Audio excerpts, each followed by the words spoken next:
পোনপ্ৰথমতেই মই আমাৰ শ্ৰদ্ধাৰ মণিমাধৱ মহন্ত দাদাক অশেষ ধন্যবাদ জনাইছোঁ কি এই মোক সন্মান যি মোৰ নিজৰ ঘৰত মানে যাচাৰ কাৰণে আৰু মই তাৰ লগে লগে আমাৰ সন্মানীয় মন্ত্ৰী কেশৱ মহন্ত ডাঙৰীয়াকো অশেষ ধন্যবাদ জনাইছোঁ।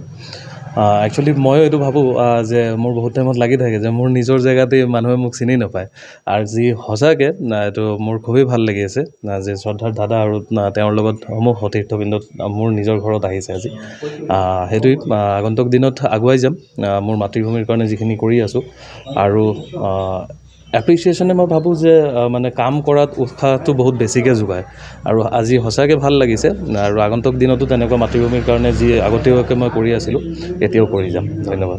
হয়, প্ৰথম কথা যে নিজৰ জীৱনৰ বহু প্ৰত্যাহ্বান আৰু শাৰীৰিক বাধা অতিক্ৰম কৰি আমাৰ ভাতৃপ্ৰতিম আমবাগানৰ তথা আমাৰ কলিয়াবৰৰ গৌৰৱ ৰাকেশ বণিক ডাঙৰীয়াই চাইক্লিষ্টৰ জৰিয়তে এটা নতুন ধাৰা সৃষ্টি কৰিছে।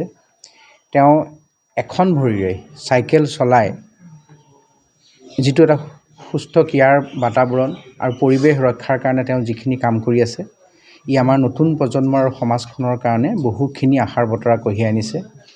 আমি আজি কলিয়াবৰৰ বিধায়ক কেশৱ মহন্ত তথা কলিয়াবৰ যুৱ পৰিষদ আৰু আমি কলিয়াবৰীয়া হিচাপে তেওঁক আজি এতিয়া আন্তৰিক সম্বৰ্ধনা জনাইছোঁ আৰু আশা কৰিছোঁ ৰাকেশ আমাৰ হাজাৰজন নিপীড়িত হাজাৰজন এনেকুৱা প্ৰত্যাহ্বানৰ মাজত থকা যুৱক যুৱতীসকলৰ কাৰণে প্ৰেৰণাৰ উৎস হৈ ৰ'ব আৰু আমাৰ নতুন প্ৰজন্মৰ কাৰণে তেওঁ সদায় আশাৰ বতৰা হৈ ৰ'ব।